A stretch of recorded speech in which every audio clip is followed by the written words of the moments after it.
hello, everybody, and welcome to this live edition of the Business of Tech. I'm Dave Sobel, your host, and we're going to dive in today on the Cybersecurity Maturity Model Certification, or CMMC. There's been a leak, but before we get into that, I want to take a moment and set the stage. Let's remind everybody what CMMC is. It's an assessment framework and certification program that's designed to increase trust and compliance to the various standards published by the National Institute of Standards and Technology, or NIST. The primary purpose of CMMC is to verify that the information systems used by the Department of Defense contractors for processing, transmitting, and storing sensitive data comply with all of the information security requirements. So the goal is ensuring the appropriate protection of those controlled, unclassified information and federal contract information that's stored and processed by the partners and vendors. So let's get a history. CMMC was created in 2019 by the Department of Defense to transition from their self-attestation model for hygiene, and it was used prior to govern the defense industrial base. And DoD published an interim rule set in September of 2020 to implement the initial vision of the program.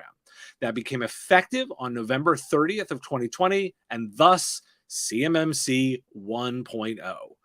In March of 2021, the department initiated an internal review of the implementation, and they led that to the announcement of CMMC 2 in November of 2021, with updates to the program structure and requirements designed to safeguard all of the information, enforce more standards, and ensure accountability, maintain the public trust, and perpetuate a collaborative culture of cybersecurity and cyber resilience. That's where we're at. And so they're working on CMMC 2. But we've been exposed to a little bit more information now. So helping me answer my question of why do we care, I want to introduce my two experts for today. Alex Trafton is a managing director in Ankura's National Security, Trade, and Technology practice based in Irvine, California. He has over 15 years of experience in finance, risk management, and cybersecurity. Alex leads the NSTT Information Security Services function and serves as a subject matter expert in cybersecurity program design, implementation, and assessment with a focus in foreign investment control and oversight, commonly known as CFIUS, the Defense Industrial Base Cybersecurity Programs, and International Trade Compliance and Program Support. Alex, thanks for joining me. Matthew Triner is the founder of Hunter Strategy, a cybersecurity and DevSecOps consultancy specializing in cloud, software engineering, and cyber risk management with over 15 years experience in cybersecurity, automation, and national security systems.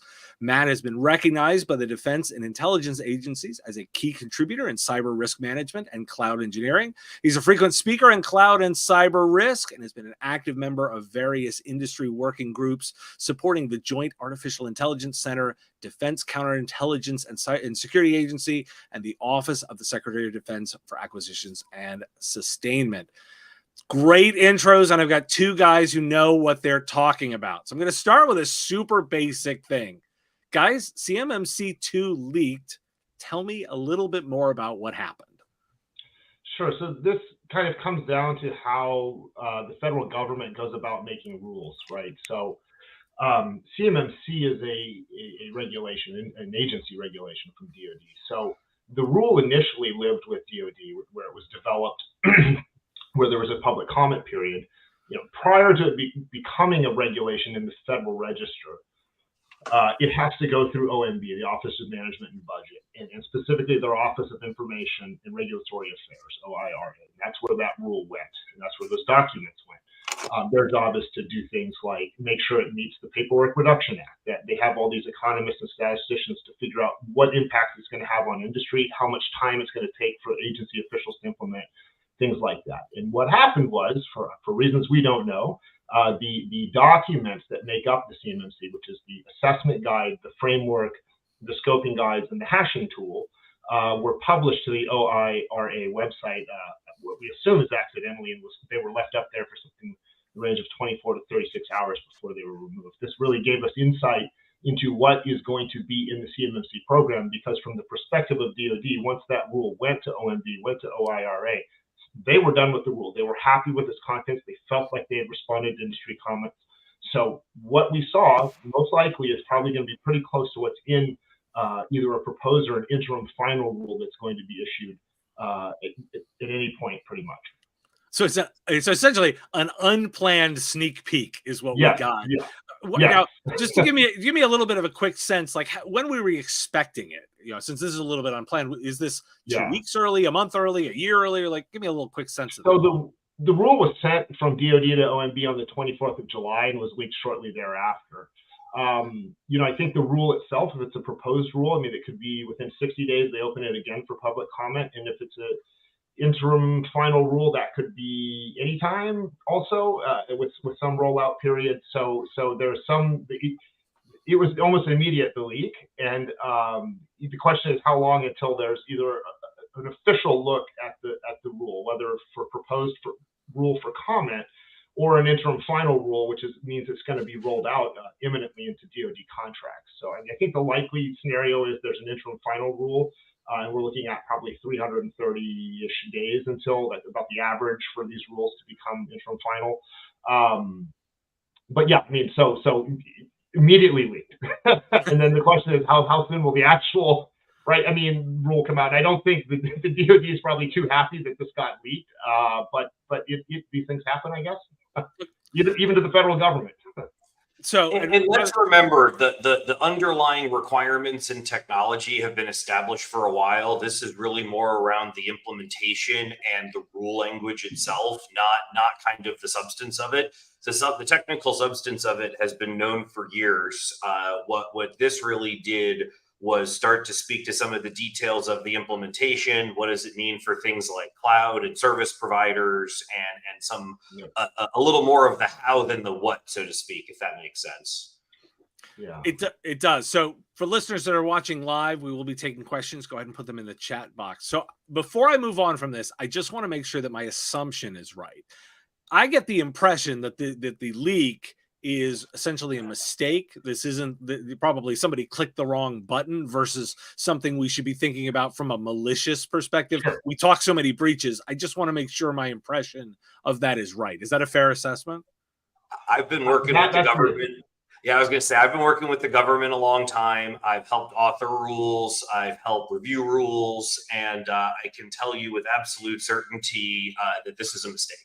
Okay. These things are lots of paper goes through MB. They, as Alex pointed out, Paperwork Reduction Act, budget scoring. I mean, they have a lot of vetting that they need to do to get these rules out. And as we mentioned, this has been kind of in flux for a while. So somebody either confused it with another rule package that was supposed to go live, clicked the wrong button, thought, oh, this is the thing we've been waiting on forever, without really reading it. There's any number of reasons kind of why the mistake happened, but it's there doesn't seem to be any issue between DoD and OMB that anyone would gain anything by leaking it intentionally. And there really isn't any look that would seem like a malicious third actor did it, right? It just seems like this is what happens in big bureaucracy. Yep. Well, with insecurity, we just have to start from the perspective of, like, was this just a legitimate human mistake or is somebody doing something malicious? So now we can move on from the leak, because I don't think that's actually the interesting part. Give me a little bit of, you guys have spent some time digging through this, so what did we learn? Like, what's in there? What's in there that we want to know about? Yeah, I mean, from the perspective of the government, right? I mean, so there's the industry perspective of CMMC. The government has a very different perspective, right? What constitutes CMMC level 1 and CMMC level 2 have been in federal regulation and contract clauses for a long time, right? 800-171, NSTT 800-171, which is the minimum baseline for CUI protections when it's held in non-federal information systems, has been a requirement in the defense industrial base since 2017, right? This is a verification regime. So I think everyone knew that was what's in there, right? I mean, that's just a verification. What was new is what's going to be in CMMC level 3 for one thing, right? What part of NIST 800-172 would be in there for these elevated security requirements? Because that's actually a new requirement for the defense industrial base, right? 800-171, that's old news. The DoD, there's nothing new. We don't want to hear about the cost of implementation because you've said you've been doing it for 6 years.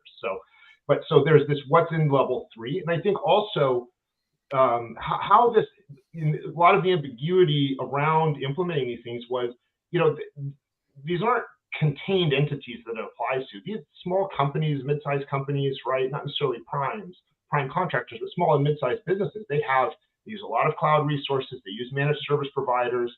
How do all those people get impacted? And those things have been kind of mentioned in contract law previously, but I think this really goes a long way to establishing what they mean by cloud service providers, what cloud service providers will need to do, and most importantly, what their external service providers are going to need to do. And if you read these documents, external service providers are going to need the same level of certification, right, as the companies they are servicing. So that's your MSP, your MSSP, things like that.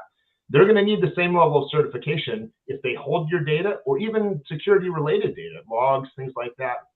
And cloud providers are going to need to meet FedRAMP moderate equivalent security and be able to provide shared responsibility matrices and system security plans showing how they do that on your behalf, right? And so that's quite an onerous revelation, in my opinion, because that's how do you enforce that as the DoD with people you don't have a contract with? How do companies, small companies, enforce this? How do they get their MSPs to do this? How do they get their cloud providers to do this? I think that's an enormous change in burden, not on the contractors, but on their service providers.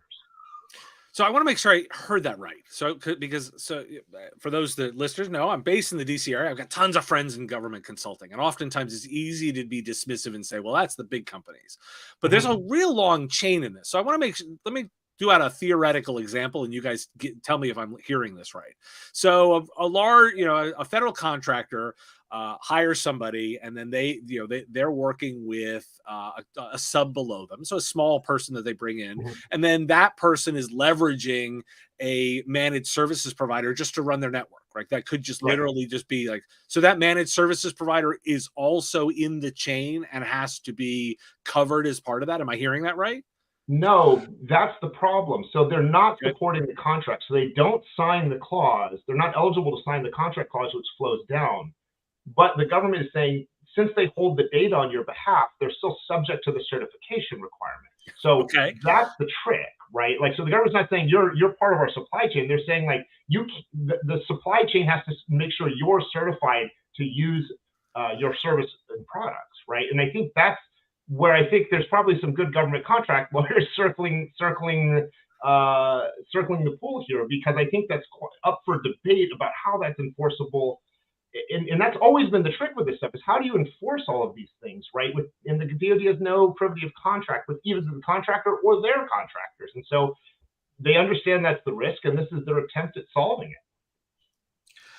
And just to add to that, I feel like they're really trying to, and the privy of contract thing that Alex mentioned is really key here, right? As a small business that started off primarily with subcontracts, you get these big contracts from large government contractors. They basically take their entire government contract, they copy paste it, and put it in your subcontract as additional terms. And as a small business, you don't really have much of a choice. You sign that contract or you don't get to participate. And so now that they're building this entire framework and model, they're saying small businesses need to assert the prime contractor needs to assert that all of their small businesses are doing this. So while the government doesn't have privy of contract with the small business, they do with the prime, and they're basically holding the prime responsible. So small businesses are going to be getting a lot of pressure from their prime contractors to assert. And small businesses, as you noted, frequently use external providers. And especially if those small businesses don't traditionally do government work, they probably aren't seeking providers that are familiar with these types of requirements that are getting ahead of this. So it is creating a lot of confusion, and it is also very much to Alex's point, because they don't have that privy of contract, it's being pushed through the primes. So that's where you see a lot of it. Now, there are small business primes. We have a very healthy small business community in DoD, and as Hunter grew, we became a prime contractor and hold about a dozen prime contracts today. So that was where we started to get familiar, because as Alex said, we see these clauses in our contracts and we read them and started to implement this a long time ago. But there's a lot of people that aren't going to be in that same spot, and it took us a long time to get there.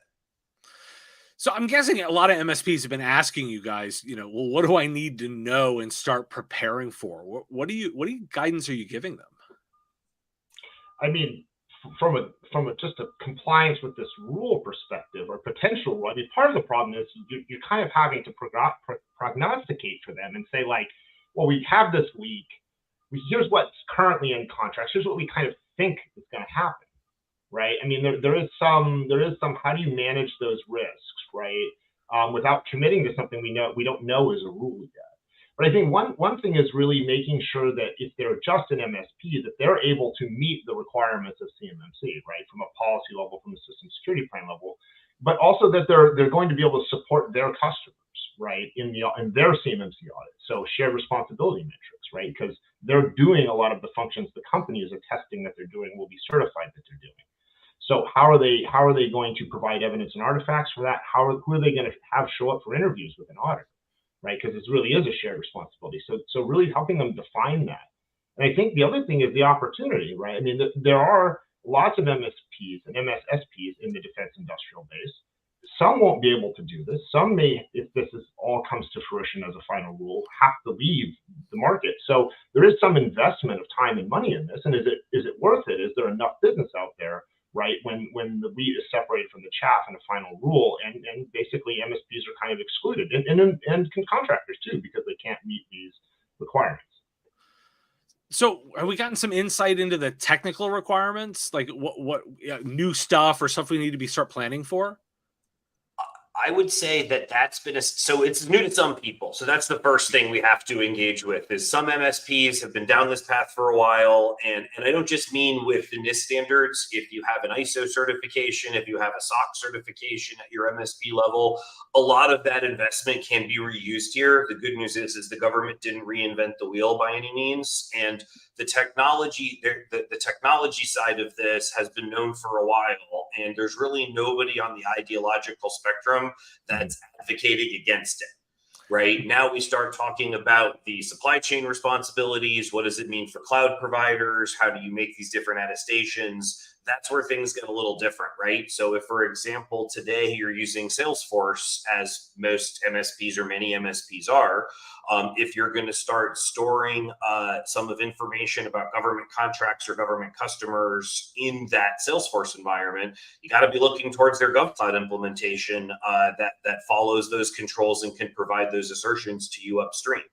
And that's just an example of one that people don't think about a lot, because Salesforce is not usually, I mean, it's business sensitive, but it's not usually seen as a repository of sensitive information in the traditional sense.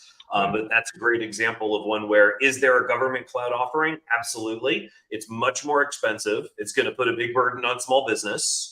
And most businesses don't even really, that's kind of one of those second or third level things that they're going to get to, depending on where they are in their journey. If they already have a SOC 2, they're probably going to look towards the NIST standards and start doing a differential to be able to say, okay, we probably got everything here, but we need to speak NIST now, not SOC. So that's usually an exercise that is straightforward, but time consuming. And then after that, you start dealing with the notion of CUI and government contract information. And that's a whole separate data categorization and data protection category that people are used to today. And even that gets a little bit nuanced, because I've had that. This happens all the time in performance of our contracts, where we're saying, is this CUI? And so you go to the government person that gave it to you and you say, is this CUI? And 8 out of 10 times they don't know. If it's marked properly, then it's obvious, and we would never have asked to begin with. But when you start reading a document and you start noting that there's some sensitive information, maybe there's IP addresses in a cyber document, and you're like, well, this seems like this should be probably protected. Is it? And if it's not marked, they don't know. And that creates a whole lot of confusion in how data is getting passed as well. And this leak doesn't really address that. That's an underlying problem with data marking in the government in general. But it now that they're putting this enforcement to people, they're going to be getting a lot more questions about it. One more thing that I think the other thing to consider, right? Like the kind of CUI, controlled and classified information that defense contractors are getting is controlled technical information from the DoD. Most of this will be on the U.S. munitions list. I mean, it's ITAR and export controlled. It might also be, or might otherwise be EAR, dual use commerce controlled technologies. And And so it's not just the CUI. I mean, these people may be accessing data that's export controlled. Or do they have non-US persons working there? Do they use a follow the sun model? Do they route data globally? Do they encrypt it using FIPS compliant or FIPS validated encryption? There's a lot to think about in terms of compliance with the broader ecosystem of requirements that CMMC is ultimately going to come and look at, right? I mean, they're looking at your CUI. I mean, if that's export control, that's part of the problem that's going to get identified in these engagements. Well, and Alex, I just wanted to, just because export controls and trade controls are a big part of Ankura's practice also. True. The technology to implement is relatively similar, right? Similar encryption, similar national sovereign cloud type storage and type of things between CUI and ITAR. What other implications do you think that people should be looking at here that are outside of just CMMC when they think about how they build governance programs around the information they receive? Yeah, I mean, I do think that's it. Is data sovereignty, right? So you could have a requirement in CMMC that your cloud product that you buy from the vendor be FedRAMP moderate. That doesn't guarantee the data stays sovereign, and it doesn't guarantee only U.S. persons access that data, which is a requirement of ITAR, right? And so CUI problems reside in contracts with the government. If you make a mistake, the government can withhold payment, they can cancel your contract, they can sue you for fraud, litigate under the False Claims Act. If you violate the ITAR, you can be fined by DDTC, and if you do it knowingly, you can end up in jail.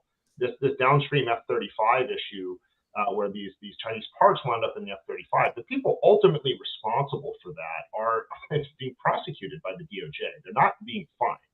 So it's a different problem set. And I think it helps to kind of look at the data holistically. In the data we receive from our government customers, what is it? Is it PII? Is it technical drawings that are ITAR? Is it a jet engine? Is it a missile fin? Like, what are we getting, and what is it subject to, and how do we build that in holistically? If you kind of look at these things in a whack-a-mole approach, well, here's CMMC, and we've got GDPR over here, and we do a little of ITAR there. I mean, I think you wind up those things don't get harmonized, and you end up with risks across all of them because you're not kind of holistically addressing the problem of what is your data and to what regulations and standards is it subject. Now I'm gonna ask, because one of the things that I always sort of lean into on the show is I love complex problems, because I always say the more complexity there are, the more opportunity there is, and thus, cha-ching, we can all make some money at this. But this immediately is throwing up a lot of red flags for my very commercially view of the world, because I'm looking at it and saying anytime that I hear that there may actually be like, I don't know, jail time and lawyers at the other end of this, like I immediately throw up and go, well, maybe that's another level of complexity. What kind of guidance are you giving to small providers to give some sense of the risk profile that they need to be comfortable with? Yeah, I mean, look, I think ultimately if you're operating in good faith, the risk is always lower, right? Like when you try to do things in a way that's intentionally deceptive, or you try to avoid regulation, that's where problems exist, right? If you operate in good faith, you work hard to understand your requirements, and you're open with regulators, and you're open with your customers about how you're doing. I think it's generally fine. Also, like to Matt's point, there's a lot of ambiguity. This is one piece of advice we're giving, right? Is engage with counsel and understand, is it CUI, right? Anyone could put a CUI label on something, but it doesn't make it that. And I think one of the issues is CUI has been really greatly overinterpreted in the defense industrial base. It's been overshared by the DoD and by prime contractors, and they deal with it with contract clause inclusion. Like Matt said, just copy and paste my contract into your contract. This is what you have to do. But a lot of these customers may not actually have to do that. And there's a strong argument to be made that unless the government gives it to you, it might not be CUI. And so again, that's an ambiguity, but really helping them understand and limiting, right, their exposure by saying, where is this data really? Are you really doing a classification of your data that's honest and in good faith with good advice, right? Because you may not need your whole business to be certified. You may not even touch CUI. You may be able to tell your customers and MSP, well, we don't touch your data that way. It's encrypted when it gets to us. You hold the encryption keys. We don't need to do that, right? Those are things we really try to do when we're doing this. And to your point, cha-ching, what I'm trying to do actually is reduce the cost. If I can go in and say, look, you don't need to do all this. Here are the few things you actually do need, right? That's how we're really giving value to clients. So I think that's one of the other things we're doing, is really to push back on this assumption, this panicked assumption that everything's in scope, everything is CUI, everything's a risk. That's also not true. Now let me dig into that a little bit, because when so CUI, reminder for those that may not know, is that controlled unclassified information, which is kind of as again, a layman might have to laugh and go, well, wait a second, wouldn't there be some kind of official status for that? How, particularly, as I think about this, both Matt and Alex, I want to ask you both from like sort of the policy, but also from the technical perspective, how dissimilar or similar is the idea of that from a regular public, the private information that we're thinking about from a corporate perspective, or people's personal information that they'd be regulating in a sense? How different is that? Well, I think you're hitting on the difference between security and data governance, right? A lot of MSPs are great at security. Obviously, MSSPs specialize in security, but a lot of them really don't have data governance as a service available to their customers because of that exact question. Because for some people, dealing with PII is important, but if the government gives me a bunch of PII as a contractor, that now becomes CUI. So in addition to having the regular laws around privacy protection that we're all bound by with sharing people's personal information we take under a privacy agreement, because it's been furnished by the government, I have all of these other layers of complexity, some of which include, in the case of PII, fines, in the case of munitions protected information, potential jail time. So it's really about how the data was created, how the data is stored, what the data contains. I talked before about how people don't know if they get something that's unmarked and they think it maybe should be CUI. Alex made a really good point. A lot of times it's actually that something was overmarked CUI and your prime doesn't know what it is or isn't. So they figure, well, I'm just going to mark it this way because that protects me. And then now that pushes the burden down to you, the small business, to figure out whether or not this needs to be protected. And if so, how do I handle it? And so it's really understanding that whole chain of custody of data, the content of data, and then actually kind of reading, boning up on your NARA, so to speak, and actually reading about the different CUI categories so you can understand when you may or may not be seeing it and compare it to how you got it. Yeah, and I think that's a really good point, because if you read back to the leak, right? Right. Yeah. So if you read what's in when they say an external service provider, for instance, is subject to these requirements, it has the data, right? The CUI, the logs, information like that have to reside on the MSP's networks and systems, right? How can you provide services in a way where maybe you don't take in their data, right? And maybe the logs live in their systems and you can view the logs, right? Right. But they don't necessarily live in your system, right? So that's the other thing is understanding all of this and saying, once we understand what CUI is like, I don't want that in my environment. Can I build a product or a solution that solves for that, where it leaves me out of scope a little bit, right? And so that's the thing, is we really want to understand what's the final disposition of the rule, so we can start to tell people, like, keep some of this stuff at arm's length, right? And I think Matt makes a great point. He deals with CUI all the time in his contracts. And to his point, a lot of times people don't know. So sometimes, it's up to you. And that's really a definition of CUI. The person who decides if it's CUI and decides if it needs protection is the authorized holder. So if someone sends you CUI from the government, you're an authorized holder and you have to deal with it, right? And so that's a key point, is that you need to exercise some of that agency in limiting scope and finding ways to solve this problem in a way that, right, you operate in good faith, right? You limit your costs, but you also protect the data. Now, as guys, you spend a time thinking about this all the time, right? You've obviously been tracking this all the time, and you knew it was coming, but you just got, Christmas came early and Santa delivered it a little early. Was there a surprise or something in there that you weren't expecting to see that you wanted to focus on? Matt, do you want to go? I would say it's the ESP specificity, which a lot of people have been asking about, to be fair. So it was a very open question of how you would handle having an external service provider.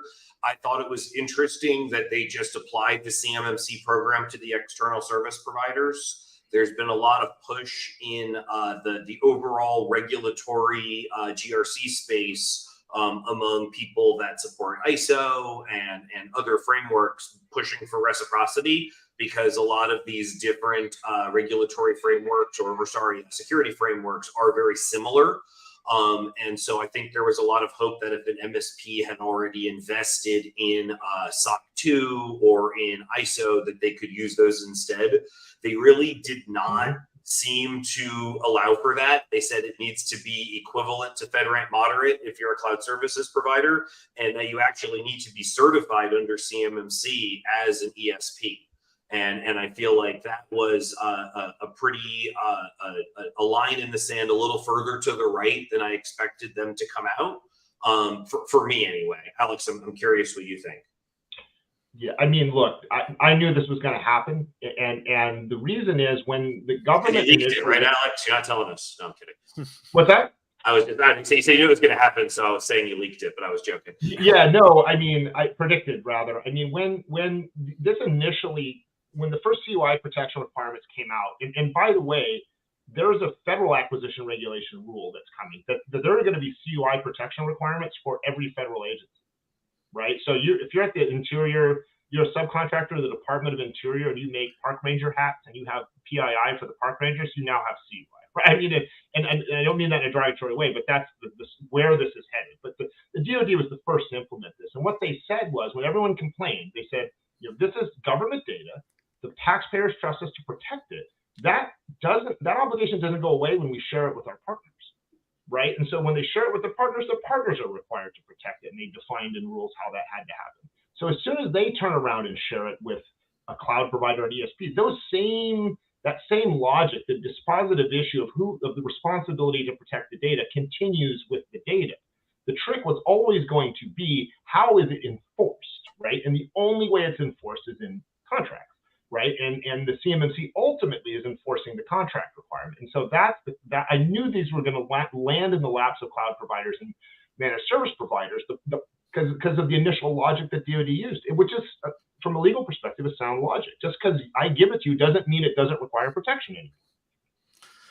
Now that you said something that's sort of interesting is because if I think a lot about what we're seeing with the EOs coming out of the Biden administration, it's clear they're leaning into managing all of of this, and that their thinking is that by leaning on the entire stack of government buying, we will push regulation out as far as we possibly can to enforce this kind of stuff. And your statement about like the park rangers, like this is the preview. Defense is the first round, but your example of like the hat manufacturer for the park police is a great one, because they're probably they're probably not a massive business, and they are serviced by yet another small MSP.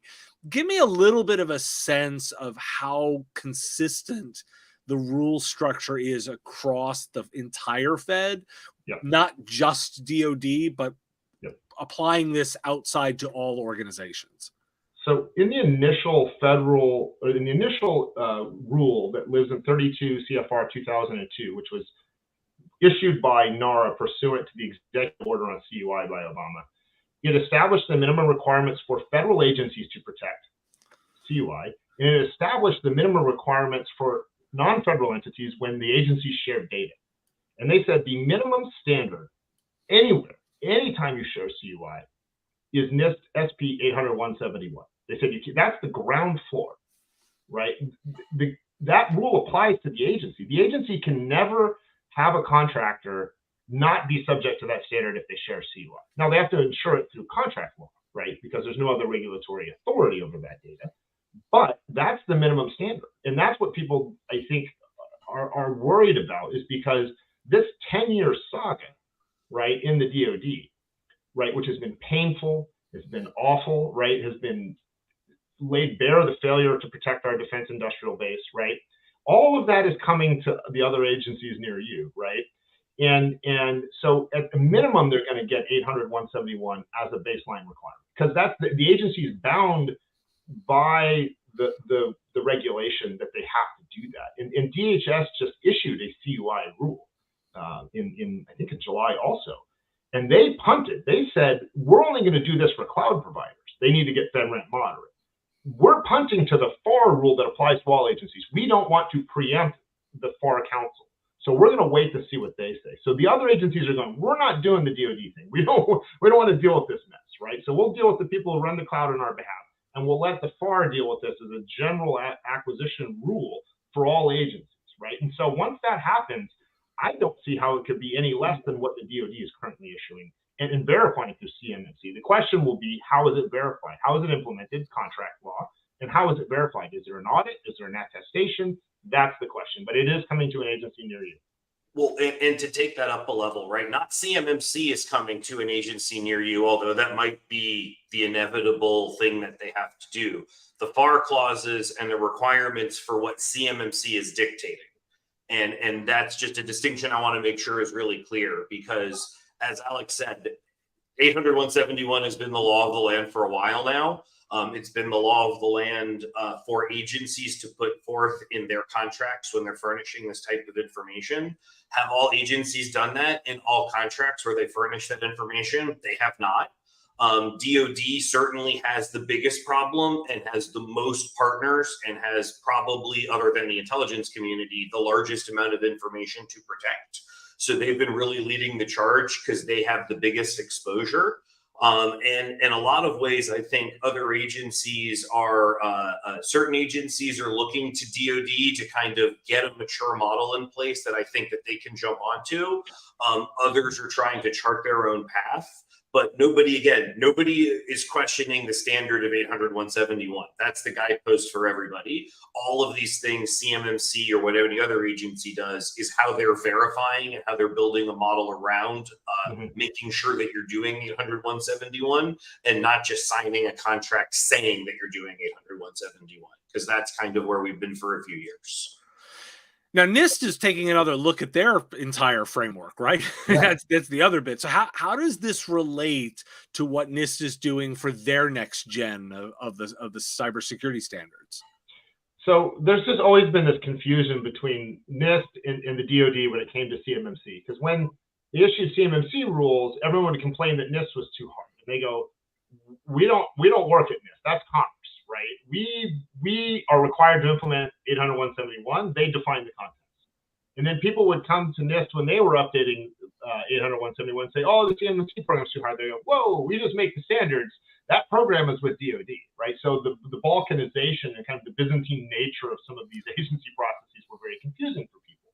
What is true is that the current DFARS 7012 contract, which is the center of gravity for all of this, right? That implements 800-171 contract law, requires that whatever NIST 800-171 version revision is in effect at the time of solicitation is the one that's required, right? So NIST is in the process of updating NIST 800-171 from revision 2 to revision 3. We've seen an initial public draft.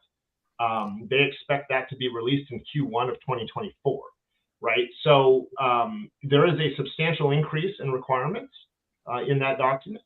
They've built in a little more flexibility, right? Assuming it kind of looks like the initial public draft. So the big question is, if CMMC verifies 800-171 and they update 800-171, well, now they've got to go back and change all the CMMC guidance, right? Because it's inclusive of 800-171. They've built an entire ecosystem of third-party providers who do auditing called the Cyber AB. So that's an independent body that certifies and manages the certification process on behalf of DoD, right? Their entire structure is built around revision 2, right? So as NIST goes and updates from revision 2 to revision 3 of 800-171, CMMC is still using 800-171 revision 2, right? So this is part of the issue that is challenging to navigate for people. It's like, well, which draft do I look at? How do I align to this? When do I plan for this? When do I take on capital expenditure to do this? What's the smart thing to do? And I think it is challenging. And I think that, we'll have probably revision 3 of 800-171 before the CMMC rule. And it'll be an increase in requirements from, just based on the way NIST controls work. It's a separate probably podcast on that. But that's the strategy from NIST. And Ron Ross from NIST said, yeah, no delay. We're working straight through. We've taken the comments. We're responding to comments. You'll have your final drafts in the beginning of the year. So I mean, there's that to look forward to. So there could be a situation where you get a contract requirement that means or states that you have to implement NIST 800-171 revision 3 because it's now in effect at the time of your solicitation, but CMMC rule is coming out and it's not yet set up to even certify you against that standard. So again, a little more needless confusion in this process. I was going to say, go ahead, man. Well, I was going to say, I think that they're probably, because I think you're right, Alex, they're going to get the 171 rules out before the CMMC rule gets final. We'll probably end up with a CMMC rule that has Rev 3 in it. But there's going to be this gap period that's going to exist for basically forever, where we're going to be people are going to be certified ahead of where the standard is, and the standard is going to change, and they're going to need to recert. And that's already happening with FIPS, right? Recently, we had a contract that required FIPS 140-3 in it, even though there's no regulatory body or standard that's moved to 140-3 yet. I think it was a typo. But these are the types of things that happen when you start having standards moving ahead of certification processes. And then you get the complexity of, okay, DoD is going to follow CMMC. What if another agency just follows the latest 171 revision? So you're going to have some contracts that are going to have one requirement, other contracts that are going to have the old requirement.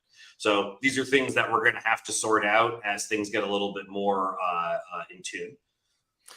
So give me a little bit of a prediction then. Where do you guys think, and knowing, by the way, I always say the crystal balls are broken and they're gray and hazy. But at the same time, you guys have been spending a lot of time doing this. How do you think this is going to go? Do you think this is going to drive some of the smaller players out of the market? Is it just going to bring a bunch of clarity and let people wash in?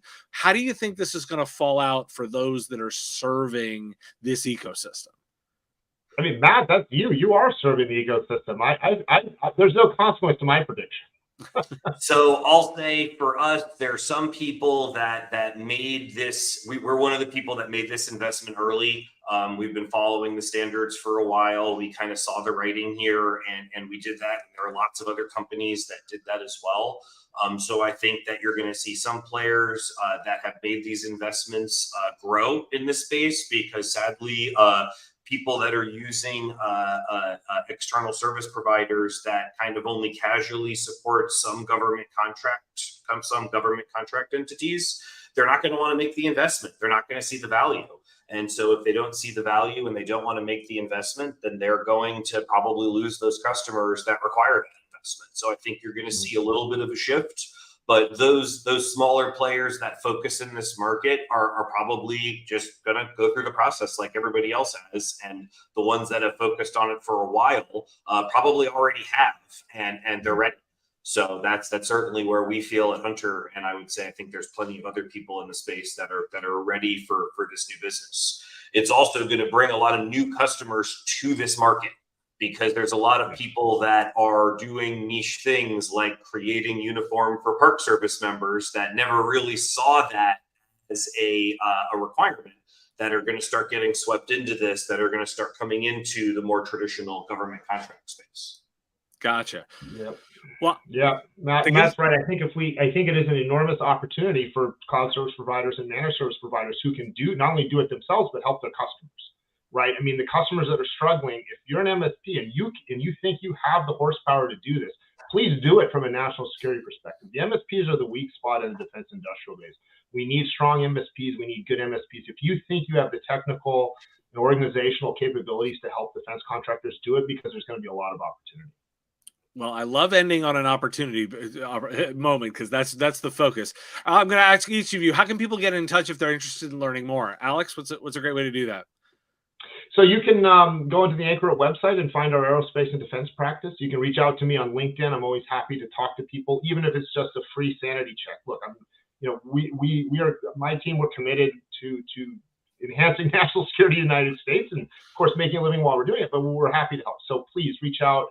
Alex.Trafton@Ankura.com. You can find me on LinkedIn. You can reach out through Ankura.com and find our aerospace and defense practice there.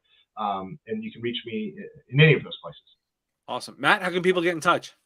Same with me. Not the Ankura site. Go to the Hunter Strategy site, hunterstrategy.net. I'm just Matt at hunterstrategy.net. Also very available on LinkedIn. Love when people ask questions about this. Love when I can bring some of my knowledge that I've been kind of kicking around for a long time and help somebody else get some use out of it. So really hope that you do reach out with some of these questions, because the more people that ask them, maybe we'll be able to come to some consensus on the answers. Well, the whole goal here is to make everybody a little bit more secure, and I think what's happening with the leverage that the government's doing with their own spending. Gents, thanks for joining me today. Really appreciate it, and thanks to everybody that listened. If you need anything here, you can always reach me at businessof.tech. You can catch all the stories, and you can catch the daily version of the Business of Tech podcast wherever podcasts are found. Thanks for joining me today, and I will talk to you again next time.